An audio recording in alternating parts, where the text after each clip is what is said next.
आज सक्सेस मंत्रा में बात करेंगे सफलता की सीढ़ी चढ़ने वाले उन लोगों की जिन सीढ़ियों के दौरान एक बाधा के तौर पर आज की एक सबसे बड़ी जरूरत आन पड़ी है। ये बाधा और जरूरत दोनों है, क्योंकि आज के जीवन की सबसे बड़ी जरूरत बन गई है सोशल मीडिया, और यही सफलता की सीढ़ी में सबसे बड़ी बाधा भी है। आपको कुछ जानना है, आपको कई सारे लोगों के साथ एक साथ जुड़ना है, किसी को कुछ बताना है, किसी से बात करनी है, आपका दोस्त हो, कोई सगा संबंधी हो, देश दुनिया के किसी भी कोने में रहता हो, आप उससे कनेक्टेड फील करते हैं सोशल मीडिया की वजह से।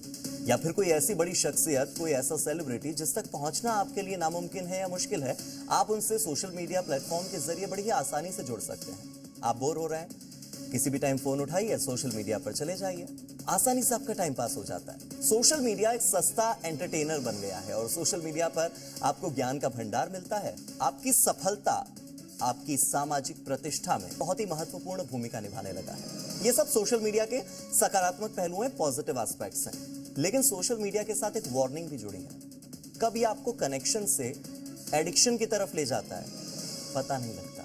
बहुत मुश्किल है ये समझना, और एक बहुत ही बारीक सी झिल्ली होती है, बहुत बारीक सी लाइन होती है। आप सोशल मीडिया के शिकार हो जाते हैं। इसकी लत आपके स्वास्थ्य के लिए, शारीरिक मानसिक दोनों, आपकी सोचने समझने की क्षमता को, आपकी याददाश्त को पूरी तरह से प्रभावित करती है।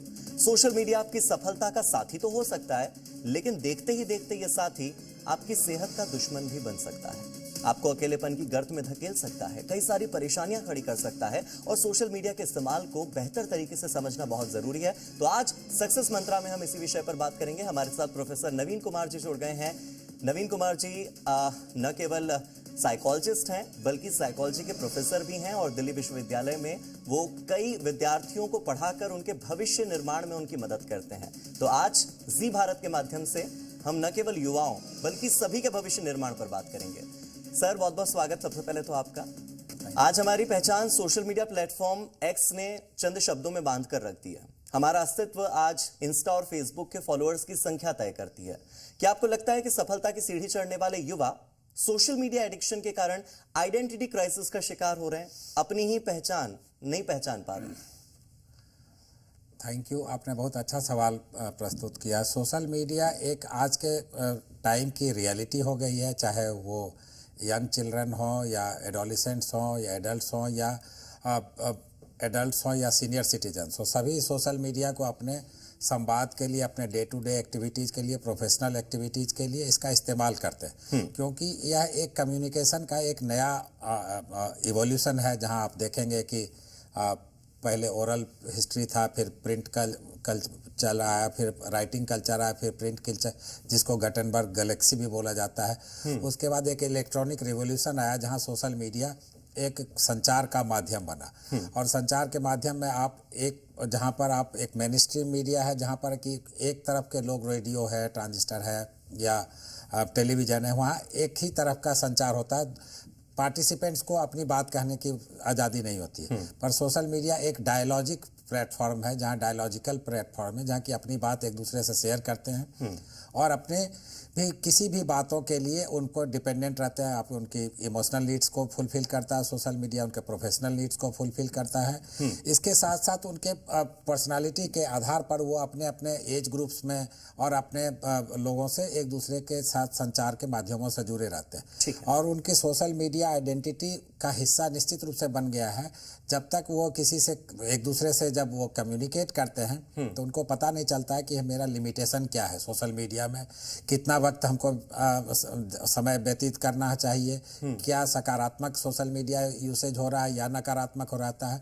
तो यह वो रियलिटी और रियल सेल्फ और फॉल्स सेल्फ के अंतर को बहुत आसानी से नहीं समझ पाते हैं। और इसी दौरान इसी प्रक्रिया के पालन के तहत वहाँ पर जो स्पिरिट ऑफ रिलेटेडनेस जो है, स्पिरिट ऑफ रिलेटेडनेस से वो spirit of restlessness, spirit of meaninglessness की तरफ भी बढ़ता जा रहा है, जिसको आपने अपना नाम दिया कि कनेक्शन से वो एडिक्शन की तरफ बढ़ जाता है।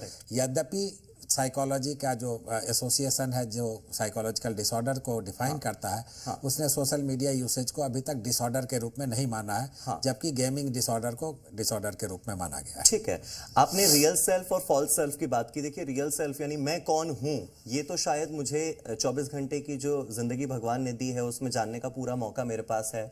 लेकिन जो सोशल मीडिया, जो टेक्नोलॉजी ने मुझे एक हथियार दे दिया है, उसके माध्यम से एक फॉल्स सेल्फ जो क्रिएट होता है कि मेरी एक इमेज है जो सोशल मीडिया पर मैंने बना ली है, उसके बाद जो कमेंट्स है वो डिसाइड करते हैं कि मैं कितना खूबसूरत हूं, कितना नहीं, मैं कितना हेल्दी हूं, कितना फिट हूं, मैं कितना मेंटली फिट हूं, कितना इंटेलिजेंट हूं। ये सारी चीजें सोशल मीडिया के कमेंट डिसाइड करते हैं। और वो कमेंट में हेट स्पीच भी होती है, उसमें बुलिंग भी होती है, उसमें महिलाओं के साथ जिस तरह का व्यवहार किया जाता है, जिस तरह के शब्द इस्तेमाल किए जाते हैं, निश्चित तौर पर ये एक फॉल्स आइडेंटिटी को क्रिएट करता है। लोग परेशान तो होते ही हैं। जी, सोशल मीडिया में जहाँ तक कि आपने बात की, तो धीरे धीरे आप देखेंगे रियल सेल्फ और फॉल्स सेल्फ की जो प्रक्रिया है, सोशल मीडिया का एक ये डबल एज सोर्ड है। हाँ। जिसमें आप देखेंगे कि इंडिविजुअल लेवल पर भी ये प्रभाव डालता है, फैमिली लेवल पर भी प्रभाव डालता है। जैसे खाना खाने का वक्त है, फैमिली मेंबर से बात करने के बजाय सोशल मीडिया का इस्तेमाल कर रहे हैं। हाँ। फिर आपके सोशल रिलेशनशिप्स में आपके पास फॉलोअर्स, तो अब जो ये लाइकिंग का जो बटन है, it is a becoming a currency of self esteem.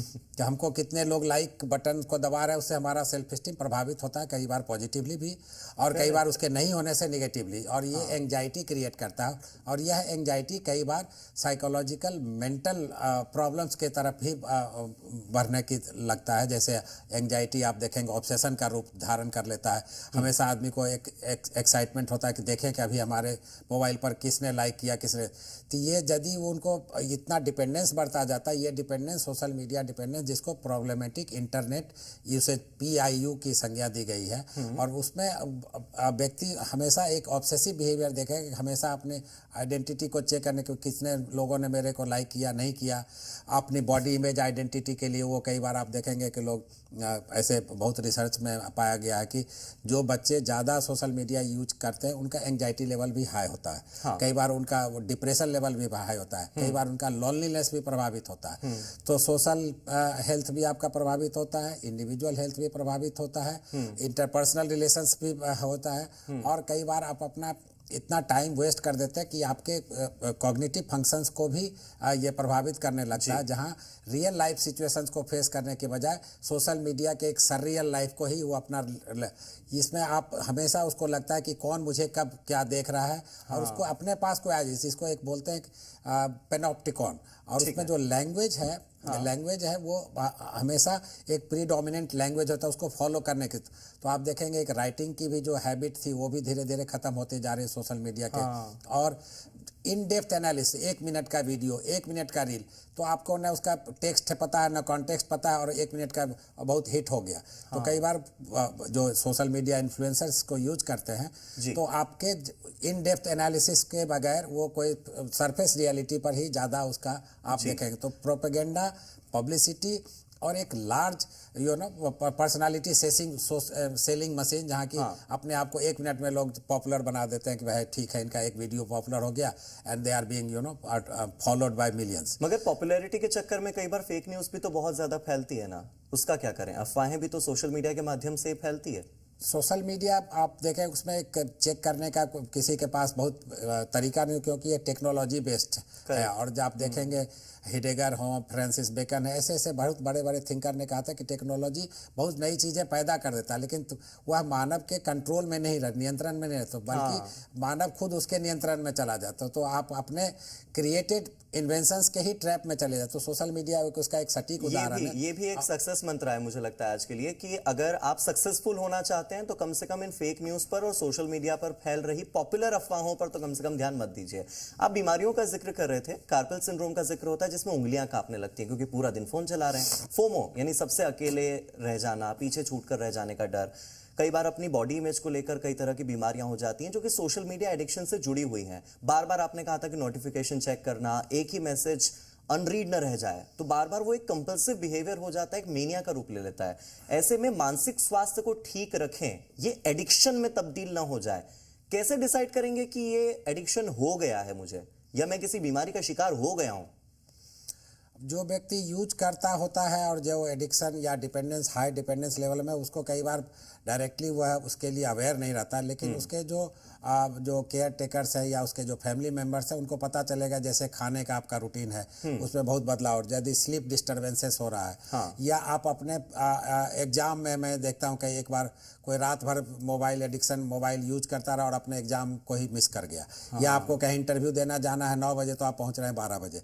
इसका मतलब है कि आपके जो प्राइमरी गोल्स हैं वो गोल पोस्ट शिफ्ट हो गया है, और सोशल मीडिया ही आपका एक जीवनचर्या का हिस्सा बन गया है, जो आपके पर्सनालिटी के, आपके ग्रोथ के लिए, आपके करियर के ग्रोथ के लिए, आपके इमोशनल के लिए, आपके सोशल के लिए, आपके फिजिकल हेल्थ के लिए, तो overall well being, subjective well being और ओवरऑल इंडिविजुअल, तो वो डायरेक्टली हो सकता है, कई बार वो देखेंगे, लेकिन उसमें नींद की कमी, चिड़चिड़ापन, इरिटेबिलिटी, लोगों के साथ इंटरेक्ट नहीं करना, और हमेशा सोशल मीडिया पर बहुत लोगों के साथ जुड़े रहना लेकिन रियल लाइफ सिचुएशंस को फेस नहीं करना, तो इस तरह की टेंडेंसीज में जब हैं तो वो एक सिम्टम्स हैं, वो खतरे की घंटी है, इसलिए internet de addiction. Even personality भी अलग अलग होती है, कुछ लोग सोशल मीडिया पर जितने एक्सट्रोवर्ट हैं रियल लाइफ में उतने इंट्रोवर्ट होते हैं, तो एक इंसान दोहरी जिंदगी जी रहा होता है। लेकिन क्या आपने ये पाया है कि पहले हमें फोन नंबर बड़े याद रहा करते थे, लोगों के बर्थडे याद रहा करते थे, लेकिन अब हमारी जो याददाश्त है, स्मृति है, वो कमजोर हो गई है।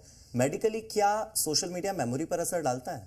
सोशल मीडिया आपके इमोशनल, सोशल, कॉग्निटिव फंक्शंस को निश्चित रूप से इम्पेयर करता है। यदि आप बहुत ज़्यादा डिपेंडेंट हैं तो निश्चित रूप से आपकी क्रिएटिविटी का जो कोसेंट है वो लो होगा, और आप हमको हमेशा आपका डिपेंडेंस है, जो टेंडेंसी है या ओरिएंटेशन है वो ज़्यादा हाई हो जाता है। और जब हमको पता है कि मेरे पास कोई फ़ोन नंबर याद करके ही रखना है तो हम उस पर मेरा अटेंटिव कैपेसिटी ज़्यादा बढ़ता है। लेकिन सोशल मीडिया में आपको पता है कि अपना नाम भी भूल जाओ, अपने रिश्तेदारों का नाम भी भूल जाओ, लोकेशन मैप, तो आपका जो कि ये ability to connect and innovate and apply वो थोड़ा कम होता है। और जैसे भी आप अपने ब्रेन फंक्शनिंग को यदि एप्लीकेशंस के रूप में यदि कम इस्तेमाल करेंगे तो निश्चित रूप से आपका इमोशनल और कॉग्निटिव फंक्शंस भी प्रभावित होता है। ऐसे कई सारे रिसर्चेज भी इस दिशा में अपनी बात को दर्शाते हैं। सोशल मीडिया ने सर दूर वालों को तो पास ला दिया, मगर पास वालों को बहुत दूर कर दिया है। वो लोग क्या करें जिनके घरों में सब लोग एक कमरे में बैठे हैं, माता भी हैं, पिता भी हैं, दादा भी हैं, दादी भी हैं, बच्चे भी हैं, भाई बहन हैं, लेकिन सब अपने अपने फोन में बैठ के रील्स देख रहे हैं। आपस में एक दूसरे से बातें होती हैं मगर केवल चैट बॉक्स में। ऐसे लोग क्या करें कि आपसे रिश्ते बने रहें? क्योंकि मुझे लगता है कि आजकल तो सोशल मीडिया की वजह से जो वैवाहिक जीवन है, हस्बैंड वाइफ में खटपट का कारण भी होता है कि तुम तो फोन बहुत ज्यादा यूज करती हो या फोन बहुत ज्यादा यूज करते हो।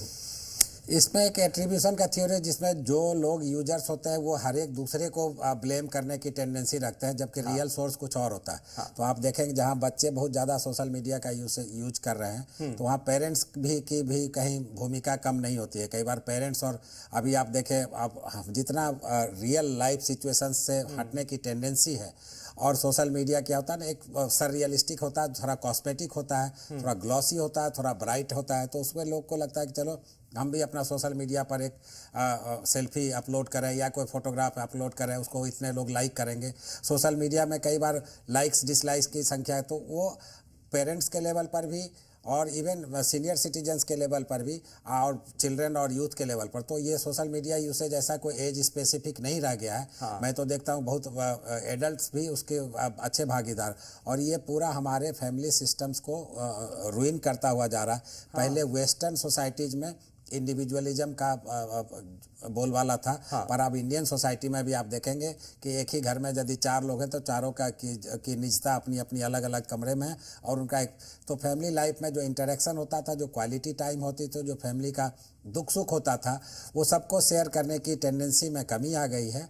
और सोशल मीडिया आप देखें अभी कई बार जो सेक्रोसेंट स्पिरिचुअल एक्टिविटीज, अभी उदाहरण के तौर पर देखें छठ पूजा, तो एक छठ पूजा मतलब एक बहुत सेक्रोसेंट स्पिरिचुअल एक्टिविटी रिचुअल्स होते थे। अब उसमें भी पूजा एक तरफ घर में हो रही है, दूसरी पूजा आप देखेंगे लोग सोशल मीडिया पर छठ वाइब्स और इस तरह की चीज़ें लिखते हैं, जबकि वहाँ पर जो स्पिरिचुअल रिचुअल्स हैं वो कई बार आप देखेंगे फेस्टिविटी के तौर पर मनाया जाने लगा। और फेस्टिविटी इस बात के बीच में मैं आपको टोक रहा हूँ, लेकिन इस बात से मुझे ये भी याद आया कि बीच में केदारनाथ में लोग जो जा रहे थे वो केदारनाथ दर्शन करने कम और वहां पर रील बनाने से ज्यादा जा रहे थे, और इसके लिए बाकायदा वहां की सरकार को इसके लिए एक्शन लेना पड़ा कि जो लोग रील बनाएंगे वो कृपया यहाँ पर ना आए। और लिटरली ऐसा हुआ कि जब रील बनाने से रोका गया तो केदारनाथ जाने वाले लोगों की संख्या में कमी आ गई।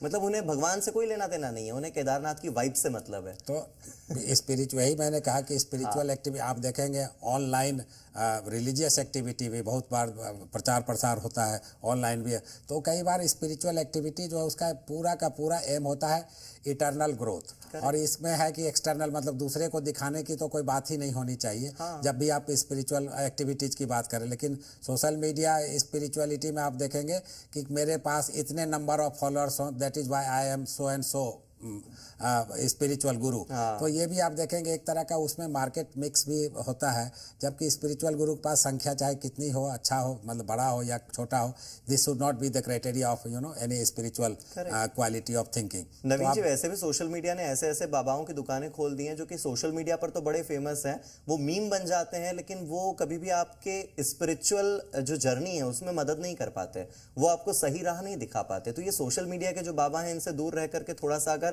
हम अपनी सेल्फ ग्रोथ पर काम करें तो ये भी एक सक्सेस मंत्र होगा।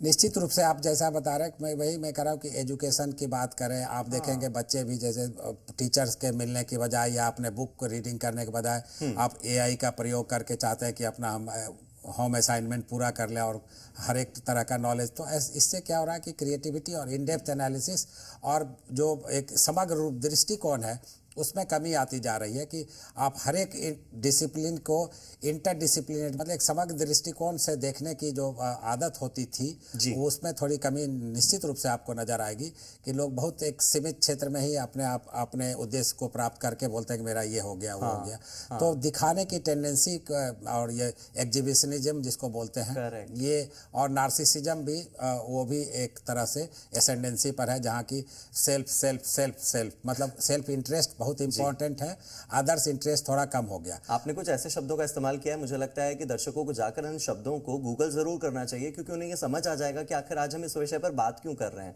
वाकई में ये हमने प्रदर्शनी बनाकर रख दिया है, अपने आप को एक बाजार बनाकर रख दिया है, जिसमें कि हम खुद ही अपने व्यापारी हैं, अपनी फोटोज को, अपनी वीडियोस को, अपने टैलेंट को बेचने के लिए सोशल मीडिया पर बैठे हैं और हर चीज दिखावा बनकर, शो ऑफ बनकर रह गई है।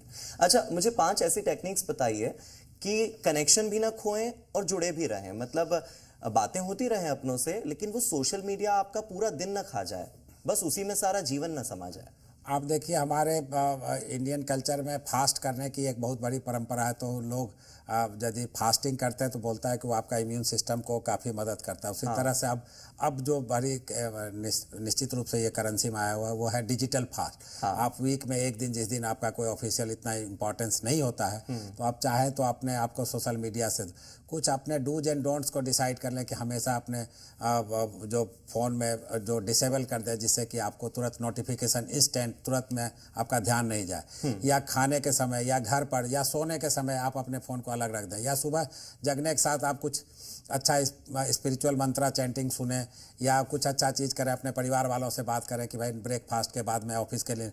तो इस तरह से यदि डिवाइड करें, और यह बच्चों से सिर्फ नहीं एक्सपेक्ट करना सही होगा, क्योंकि इसमें जो फैमिली मेम्बर्स हैं, क्योंकि बच्चे आमतौर पर यही बोलते हैं कि पापा मम्मी भी हमारे तो खुद ही फ़ोन में ज़्यादा बिजी रहते हैं, तो मैं उनकी बात क्यों मानूं।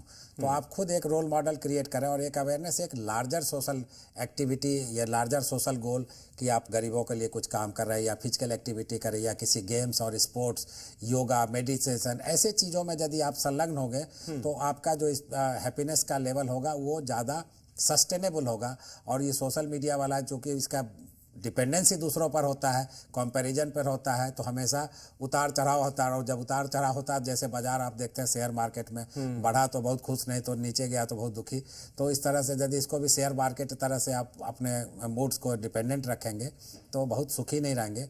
तो डिजिटल फास्ट एक मेरे ख्याल में है, मेडिटेशन है, और टाइम बाउंड्रीज, कहाँ की प्राइवेसी, कहाँ हमको कितना। कई लोग 15 चीज़ों का मेंबरशिप ले लेते हैं, जैसे इंस्टाग्राम में भी है, फेसबुक में, सारे सोशल मीडिया प्लेटफॉर्म के वो मेंबर बने, हर एक का नोटिफिकेशन 2-4 भी आया तो उनके पास 50 हो गया। तो आपको देखना है कि आपके लिए क्या, इसको एक कॉन्सेप्ट जिसको बोलते हैं डिजिटल अल्ट्रुइज्म, हाँ। को मतलब आप कुछ अच्छे कार्यों में यदि आप इस्तेमाल करें हाँ। तो सोशल मीडिया आपके एक ग्रोथ, जैसे कुछ लोग अपना अच्छा म्यूजिक वीडियो या इन्फ्लुएंसर अपना कुछ रील डालते हैं या कई बार अपनी बात को कहने के लिए कुछ अच्छा लेख लिख देते हैं। हाँ। तो काफ़ी फेमस हो जाते हैं लोग और कई बार उसको लोग पहचान में आ जाते हैं। और कई बार आप रिमोट एरियाज में, विलेज एरियाज में कहीं आपके पोटेंशियल को, कहीं आपके प्रोडक्ट को कहीं दूसरे जगह में भी लोग लाइक कर।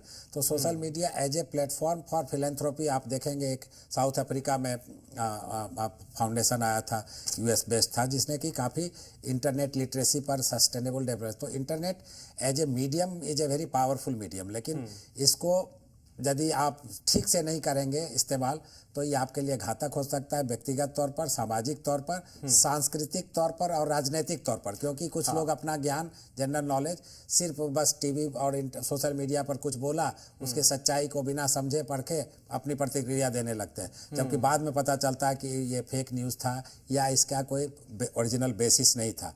तो सोशल मीडिया पर बेस्ड, जिसको लोग आजकल बोलते हैं व्हाट्सएप यूनिवर्सिटी, इस तरह की चीज़ों पर यदि अपना आप ज्ञान निर्धारित करेंगे और आधारित करेंगे तो निश्चित रूप से एक दीर्घकालिक दृष्टिकोण और उसके में कठिनाई आएगी। इसलिए जो व्यक्ति, हर एक एज के व्यक्ति के लिए यह लागू होना चाहिए। और एक यदि एज ग्रुप का व्यक्ति है और दूसरे पेरेंट्स उसके यदि उसको फॉलो नहीं करते हैं तो ये बहुत मुश्किल होगा और इतना आसान नहीं है जितना बोलना है, और इतना करने में बहुत कठिनाई होती है। और हम भी कभी महसूस करते हैं कि कई बार नहीं चाहते हुए भी उसको रखना पड़ता है, और जो जिसकी इतनी ज़रूरत होती नहीं है। हाँ, सोशल मीडिया अगर एडिक्शन न बने तो वो आपको सक्सेसफुल भी बना सकता है। आप एक इन्फ्लुएंसर के तौर पर तो अपना सिक्का जमा ही सकते हैं। ऐसे कौन कौन से रास्ते हैं, करियर ऑप्शंस हैं? क्योंकि सक्सेस मंत्रा में बात हो रही है, तो फिर ये सोशल मीडिया कैसे दो धारी तलवार है, और इसकी वो उस धार के बारे में भी बताइए जिससे कि हम अपना भविष्य चमका सकते हैं, हम अपना करियर बना सकते हैं और ये हमारे लिए फायदेमंद साबित हो सकता है। सोशल मीडिया निश्चित रूप से एक फ़ायदेमंद भी प्लेटफॉर्म हो सकता है, होता है भी, यदि आप अपने प्रोफेशनल पोटेंशियल को और प्रोफेशनल आइडेंटिटी को उसी प्रोफेशन से रिलेटेड लोगों के साथ कनेक्ट करने का माध्यम बनाएं, उन तक अपनी बात पहुंचाएं और उन तक आपकी बात पहुंच जाए तो कई बार आपको जॉब मिलने में सहायक होती है, या कोई अपना म्यूजिक एल्बम हाईलाइट करना चाह रहा हो तो कोई बहुत बड़े जो म्यूजिक इंडस्ट्री के हैं लोग, वो उनको मौका दे सकते हैं।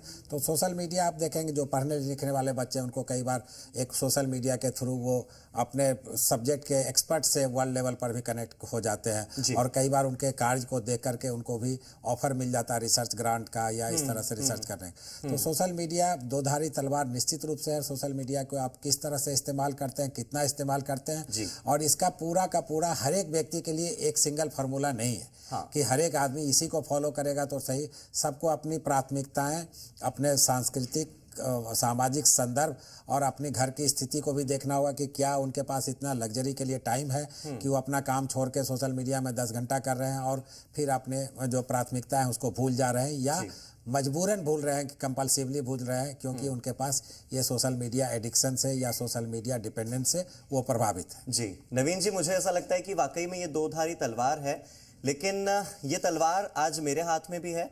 अब ये तलवार अगर राम के हाथ में दी जाए तो सृजन करती है और रावण के हाथ में दी जाए तो संहार करती है। आपको तय करना है कि आपको इसका सदुपयोग करना है या दुरुपयोग करना है। ये आपको तय करना है कि इस तलवार से आप अपने भविष्य का सृजन करेंगे राम बनकर, या रावण की तरह अपने वर्तमान को या अपने समय को संहार कर देंगे। आज की पेशकश में फिलहाल इतना ही। बहुत बहुत शुक्रिया हमारे साथ जुड़ने के लिए। सक्सेस मंत्रा में इसी तरह के और विषयों पर होती रहेगी बात।